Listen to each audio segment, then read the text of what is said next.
Welcome to Do the Talk podcast. Here at Do the Talk, we teach regular people just like you how to invest in real estate. My name is Ibrahim, and my co-host here is Ahmed Lawal. Ahmed, how are you doing today? I'm doing good, Ibrahim. It's another day, it's another episode. We are happy to be here, like we always do. And this is a free, informational, and educational podcast about real estate. And if you're looking to, learn, grow, invest in real estate, you are at the right place. Yes. We always say every week, please like, share, and subscribe. Those three things are very important to us. We don't ask for any money to push out this content. We actually use our own money, time, and effort to be here. So all we ask for, if this ever benefits you in any way, is to like and share with other people. Ibrahim, Yes. today's topic is a very unique one, and it's about why some people take longer time to buy their first home. Yeah. You are very the best person to dive Thank you into for this. You close house almost every week here in indie market, and you are very successful in what you do. Thank you. What are the things that you have seen over time that's cost people time before they make that leap of owning a home? That's a good question. Thank you. So far, there are various factors, and I'll start by saying the economy in general is one of the big reasons why it takes people so long to buy a home. Yeah. Of course, you know that even our fingers are not equal. Yes. The middle one is taller. So what am I saying here? Some people, they have a good career, or they've decided to upgrade their life and go for another career.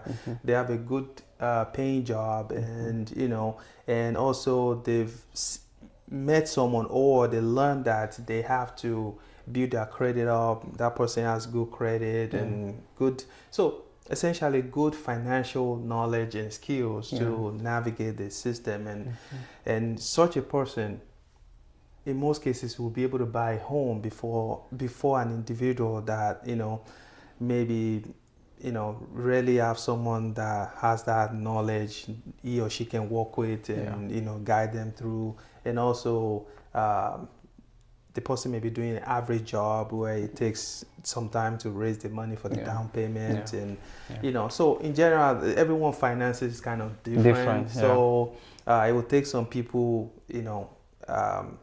it take them a very short period of time to get into the real estate market. Some people will take them longer time just because of the way also they manage their money. There's a saying that no matter how much you make, no matter what you make, what matters is, it doesn't matter what you make. What matters is how much you're able to keep. Yes. Okay. Yes. So, some people are able to keep more than other, even though they are making less than the other person. So finances is a big one. Now, the other one that I feel like is a sentiment.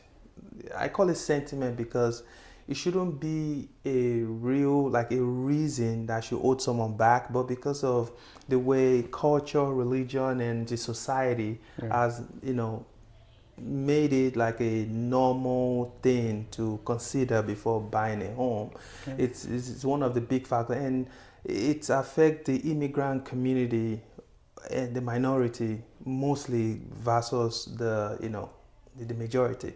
So and these are very big factors. These are very a factor that we need to pay attention to and try to see how we can correct that, because when you look at it, a lot of people have lost money, or they have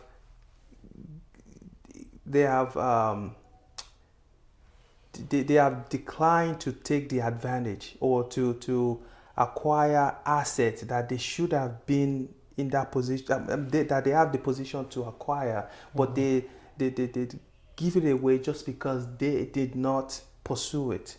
So let me go straight to the point. What I'm trying to say here is that people will not get into real estate industry because maybe that person has not, get married. If that person is still single.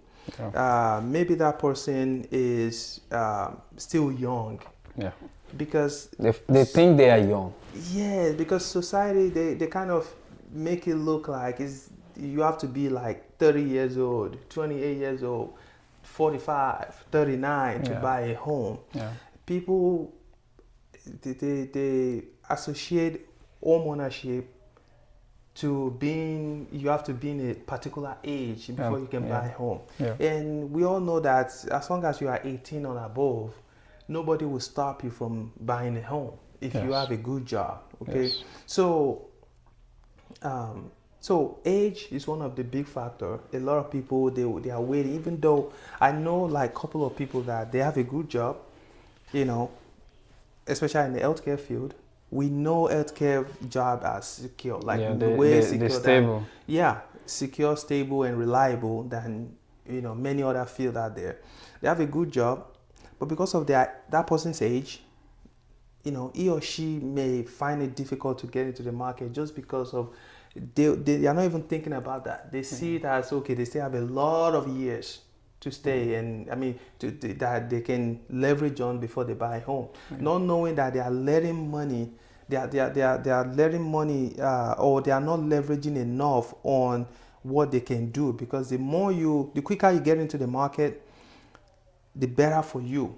We all know that real estate, there's no better time to buy than yesterday or 5 years ago, as people will say. So, what am I saying here? Age perception, which is false to me. When you get into real estate quicker, the better for you. Okay. Marital status. People want to get married before they buy a home. That's very wrong. You can buy a home, and when you get married, if you and your partner choose to upgrade, fine. You already have something to trade with. You can sell that house. You can refinance the house. You can cash on that house and buy another one, making it 2 houses. If you want to keep the home, if you don't want to keep your fine, you're still gonna make money from it. As long as you buy in the right location, you wait for the house to appreciate before you want to sell or refinance it. So that is those two are big one.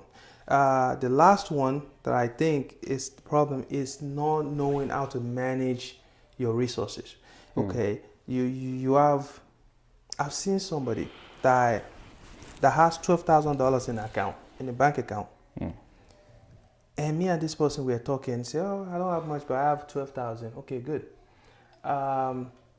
What is going on with you?" "Well, my credit's okay, but there's one credit card." I said, "What's wrong with the credit card?" "Oh, I owe $900 in that credit card."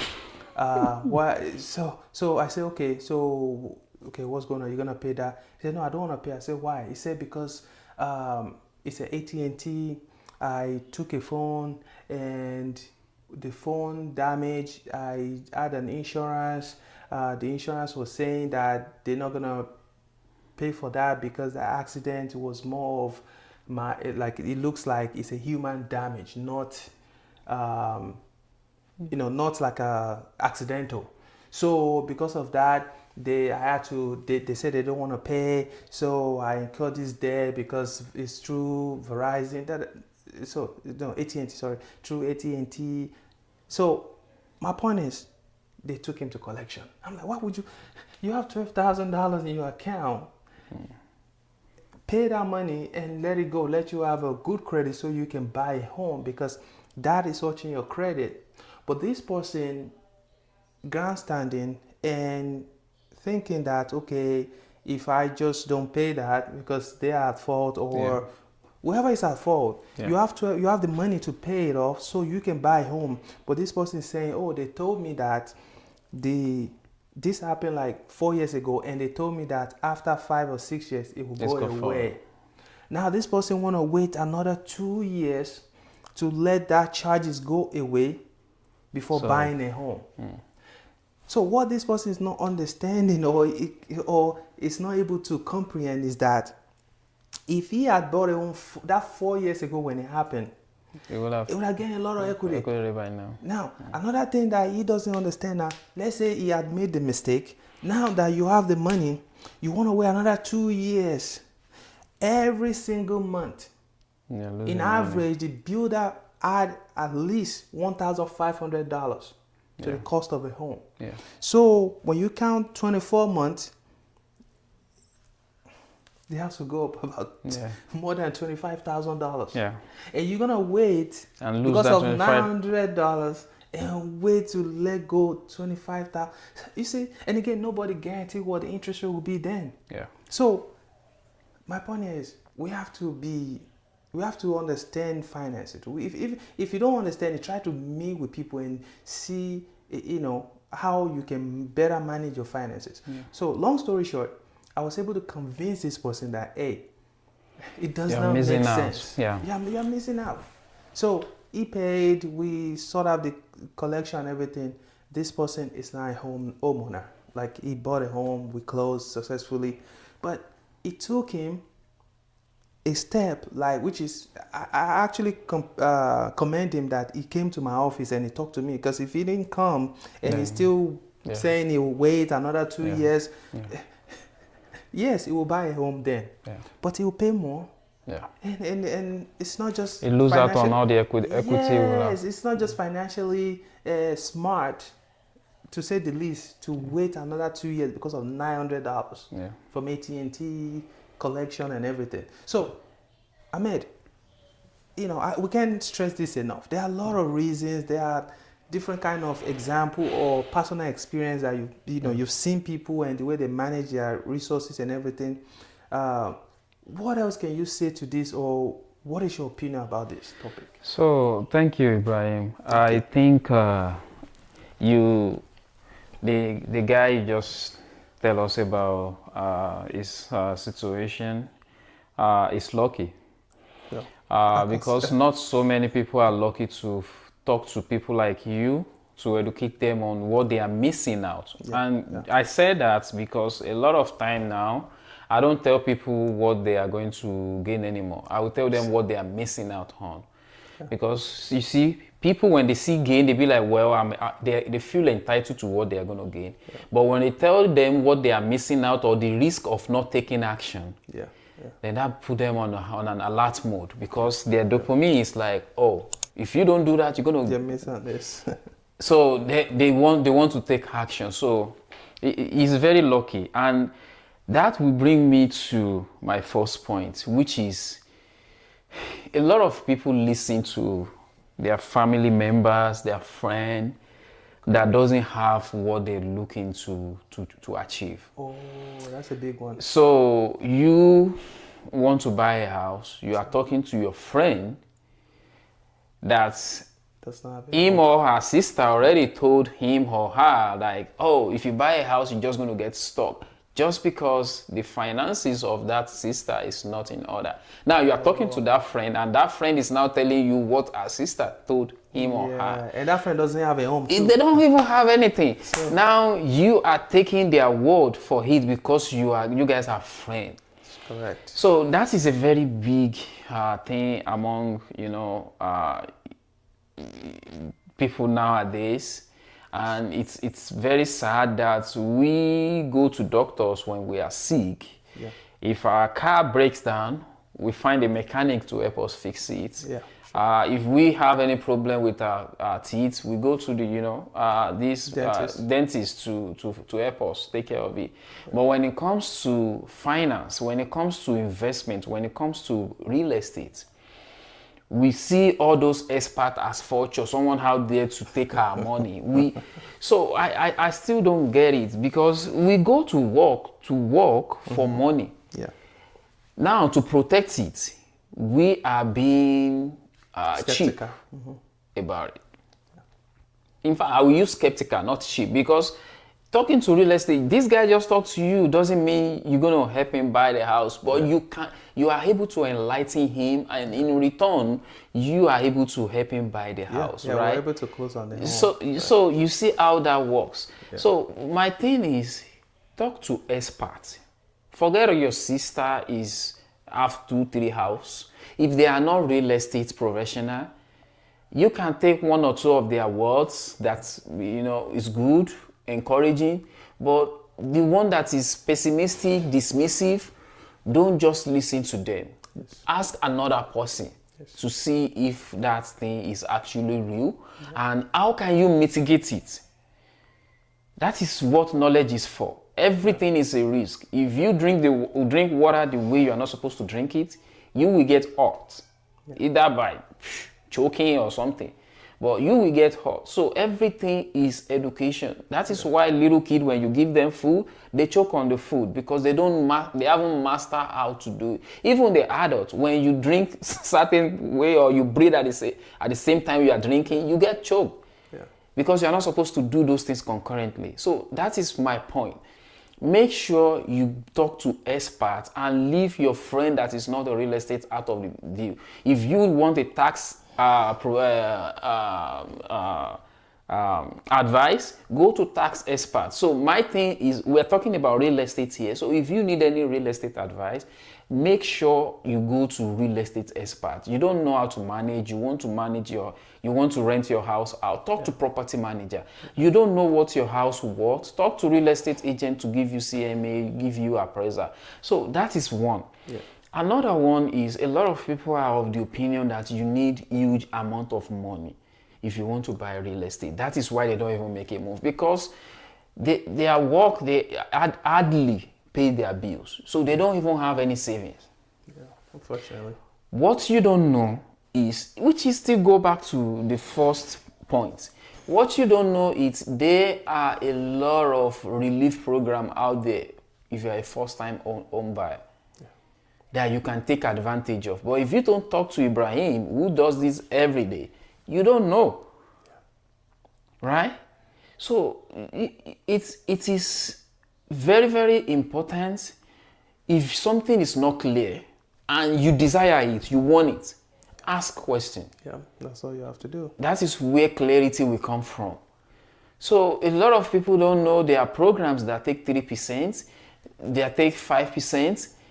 You know, a lot of programs that you're even 3%, government might even help out of it. You don't know. But if you ask, that is how you know. So it is very, very important to go out and ask people. And when you talk about, just because Ibrahim have a very big house, is doing fine, his business is growing, I want a big house. People trying to copy other people, or just because Ibrahim is living in an apartment, is doing great, he doesn't have a problem, I'm scared of getting my own house because I don't know if I get the house I'm going to run into financial issue. Why are you trying to be a copycat? You know, like I said, ask people, ask experts, ask those that have more knowledge than you. One thing that the wealthy have done and that they have mastered is they put experts to work. They let them be their guide, because they can shorten your learning curve. They can mitigate all the risk for you. So everything you might be thinking in your head right now that is limiting you from purchasing that your first home, ask expert. Even if it is a religious belief, ask a religious leader that is open-minded. Don't go to the clergy that has, have their own reservation on everything. Ask a religious leader that know what they are talking about. If it is cultural, talk to someone that can open your mind, or that has done it, that maintain the same belief as you. What is their rationale? What is their thought process? See if there's something you are missing, basically. So, Ibrahim, that will be all I have. I think the biggest part is just people not making a move or talking to expert, or maybe they don't want to feel like, so you don't know this. They don't want people to know they don't know. They don't know. If you don't let people know you don't know, you're not going to know, and you keep, your ignorant status forever. So that doesn't help anymore. It doesn't help you. It doesn't help anyone. Quickly, I would like to expatiate on the reason why you don't have to wait before you don't have to get married before you buy a home. Yeah. Okay. And I would like to give my personal example. I bought my home 2016 before I got married. I got married 2017, but I bought my home 2016, early 2016. So though I met couple of people that told me, oh, is that the next thing? Why don't you get married first? And I was like, oh no, I will just buy it. I mean, when I get married, then I have somewhere to put my wife. Yeah, we have somewhere to stay. We don't have to go to the apartment. There's nothing wrong with apartment, but when you can afford it, be you a male or female, it doesn't matter. Buy the home first. When you move, when that your partner, you get married, you and your partner move in that home. Of course, one day, you and him or you and her will decide to upgrade. Fine, there's nothing wrong with that. Now you've already have something to trade with. You can either sell it or refinance and keep the house. Then move on to the next one. One thing I will let you know is that buying that home, it serves as like a savings account. Because you're gonna build equity. If you stay there long enough, you cash a lot of money when you move out of that house. If you refinance or sell the house. Or you can get there are different products out there, e-lock, home equity loan, different kind of loan product that you can get, tap into it and use that money to reinvest. So technically you and your partner will have two homes when you upgrade. Then whatever you cash out from the existing home, you can use that, the exit home before you get the new one, you can use that to invest again. Before you know, you might even have 3 homes. So a lot of people miss out on this leverage. It's a very cool and strategic move that you can take if you understand it. And of course, you don't know what you don't know. So like Ahmed said, you have to reach out to people that knows. He's an investor. He's a property manager. He can tell you all the mistake he had made. Because trust me, nobody is mistake free. Nobody is mistake free. I've made a lot of mistakes. And I wouldn't want you to make the same mistake. Even though I told you I bought my home before 2016, that doesn't mean I didn't make a mistake. In fact, I can share a little one for you right now. If I know I would have bought 2 houses, how about that? That's one of the mistakes. Even though I told you I bought it before I got married, you'll be thinking, oh yeah, he did a great job. How about this? I messed up. I should have bought 2. Because I was pre-approved for the amount they want to give me. It's well enough to buy 2 homes. I was pre-approved for 240. Then I bought a home of 97,500. So don't even tell me I did well, because I would have done better. So what am I saying here? You need to get close to people that know what they are doing. Very important. So that they can educate you on what to do. Because you learn by tapping from people's knowledge and experiencing it yourself. Okay? So, of course, you buy a home one day, but why would you wait when you can buy 50,000 less or 40,000 less and you now wait? For what reason? When you can get into it, learn. And another thing people don't know is that the habit of getting to that challenge, knowing how to adjust to it and eventually adjust to that challenge, that alone is a big deal. It is. You buy a home, okay, it's your first home, you buy it when you are not married, fine. But now you have adjusted to that payment, you are used to that payment. That alone is a challenge, because a lot of people will not be able to withstand that. But now you've conquered that. Now you know how to manage your money. Because the truth is, the more money I have in an account, the more I spend. I'm sure it applies to a lot of people. But when you are able to balance your budget, you pay your mortgage, you buy your, Gucci, your Fendi, and all those stuff, and you are still fine. It means now you have adjusted to the system. Because most of the time when we look at W2 at the end of the year, we always think the IRS is lying. So what's the point? Why don't you just get something that feels like a saving? You put that money in the house, and you know that one day in the future, that is there to help me, or that is there to leverage on in the future. So that's that on that. But now, quick question for you, Ahmed. I've met a lot of, because of the job that I do, and I'm sure you've met a lot of people that have come to you and explain what I'm about to ask you, even though I haven't asked you yet. But I'm pretty sure you've met people like that. Now, the question is, have people come to you and talk about, okay, I'm not buying a house now because I'm building a home in Nigeria right now? And you see, really, the building a home back home is not the problem. Yeah. It's about knowing which one is the priority. Yeah. That is what I would like to see. What do you think about it?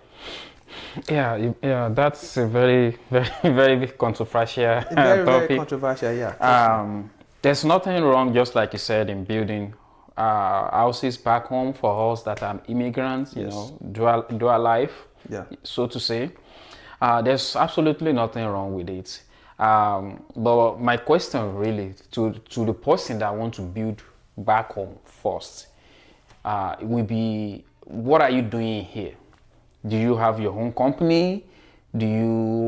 How comfortably do you live? Yes.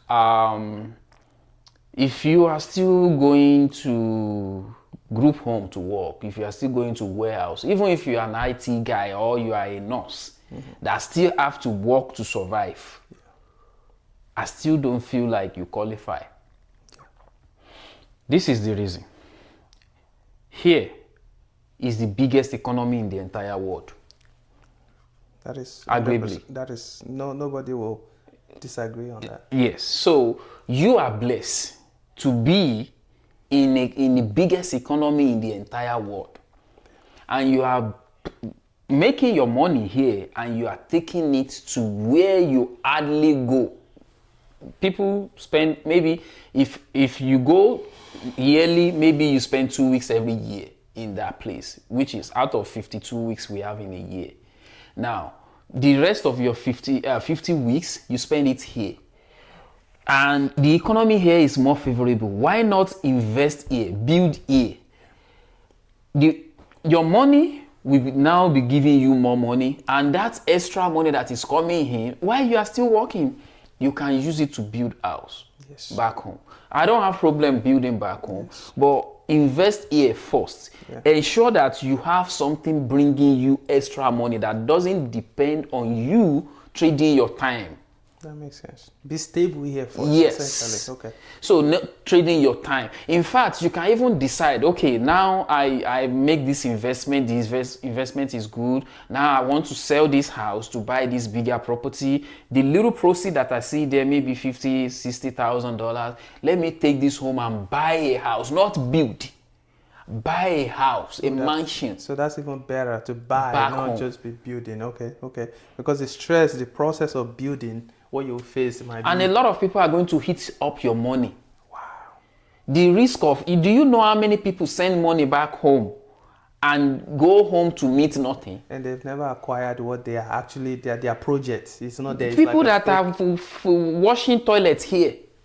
So it's a fake project that they thought they have a project going on, but all they've seen is just a sham. Yes. And, Yes. So it's very controversial, but my angle of it is, we are lucky to be in the biggest economy in the world. Why not take advantage of that first, establish ourselves, then we can do anything we want after that. Afterwards. It's not don't go, but build yourself first before you try to extend. That makes sense. That is my take. And it's a very strong theory in any kind of industry.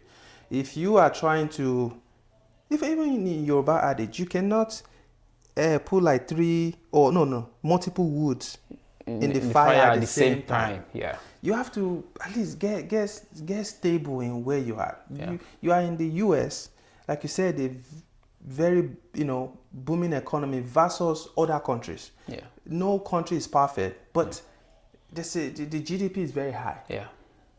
Nobody can argue about that. So get stable here, establish yourself. Then you have money, you are able to raise money easily to now go back there and buy cash. Do you know people get loan to go build house in Africa? That's not a good idea. That's a waste. I'm telling you. Because you are getting a debt. You convert that debt to another currency that is weaker.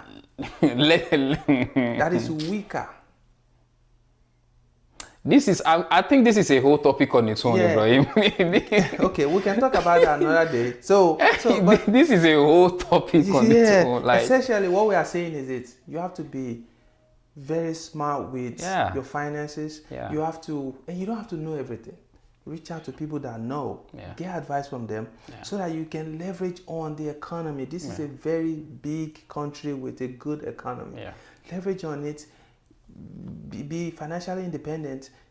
Make sure your finances, you are able to build that generational wealth so that you can retire as early as possible. Yeah. So that's what I have to say, Ahmed, because I think we will have to keep that. Yeah, for that another is day, a very and it's huge topic. Yes, very huge yes, topic. Yes. Well, thank you for bringing it up. I think it's going to help our audience. Yes, thank you. So thank you guys. If you want to reach out to Ahmed, if they want to reach out to you, how can they reach out to you? Yes, as your property, what we do is we help you manage your property in such a way that you can make enough money out of it, as well as maintain the integrity of the house in a way that doesn't take your time away from you, from your family, from your kids, from what is important to you. So that is what we do. And if you want to reach out to us, you can reach out to us in all social media platforms.